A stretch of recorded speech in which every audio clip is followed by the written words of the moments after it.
लोकसभा और जो जो राज्यसभा इसको मिलके बनती है और इसमें जो इलेक्शन होता है, देखा आपने सामान्यतः इलेक्शन क्या होता है, लोग जाके पब्लिक बूथ पर इलेक्शन देते हैं।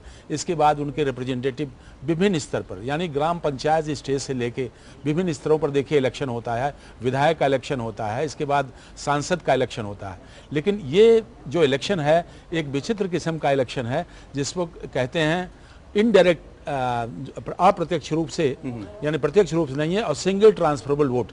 इस तरह से ये विधि विधान बताया गया है, जिसमें संविधान के अनुच्छेद 54 में इसकी व्यवस्था पूरी की गई है। इसमें कौन कौन से मिलके आपको मैं बताना चाहूँगा।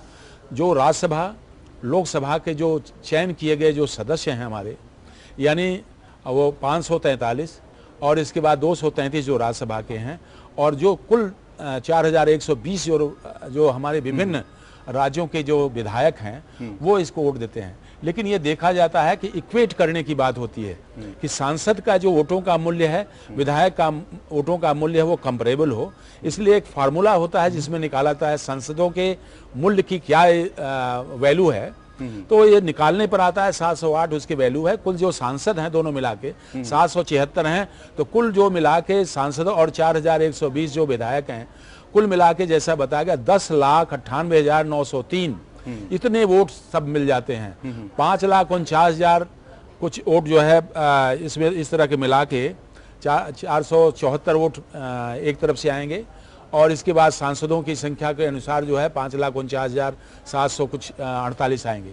तो ये लोग जब वोट दे रहे हैं, तो आज एक दिन में ही देखिए राज्यसभाओं में, राज्य के विधानसभाओं में वोट डाले जा रहे हैं, अपने सांसद में वोट डाले जा रहे हैं। बताया प्रधानमंत्री जी ने पहला वोट दिया है।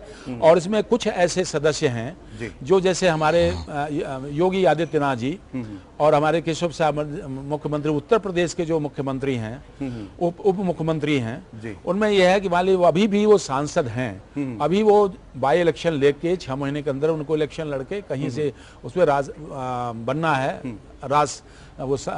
विधानसभा का सदस्य बनना है। उनको भी ये अलाउ कर दिया गया, इसलिए कंट्री में बहुत सारे लोगों को अलाउ कर दिया गया है कि वो वहीं वोट दे सकते हैं जी। तो इनके इलेक्शन के बाद देखिए जो कैंडिडेट हैं उनको जब अभिमत मिल जाएगा तो उसमें मूल्यांकन किया जाता है, जिसमें ज़्यादा होगा।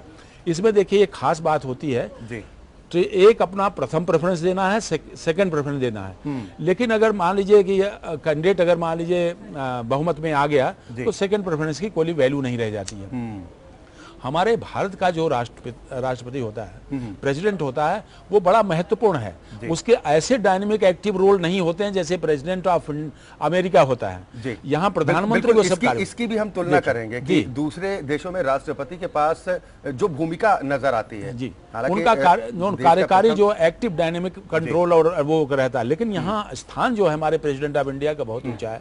देखिए इनके अंदर विधायिका, कार्यपालिका और वो आपके जो न्यायपालिका है, न्यायपालिका के मुख्य न्यायाधीश का भी देखिए वो जो वारंट जारी करते हैं, सुप्रीम कोर्ट के जजेस का, हाई कोर्ट के जजेस का वारंट अपॉइंटमेंट करते हैं। और इसके बाद देखिए मैं बताना चाहूंगा, पूरे देश के बाद जब इलेक्शन हो जाएगा, राष्ट्रपति को जो ओथ दिलाई जाएगी चीफ जस्टिस ऑफ इंडिया, यानी भारत के मुख्य न्यायाधीश उसको दिलाएंगे, ऑनरेबल जस्टिस केहर साहब।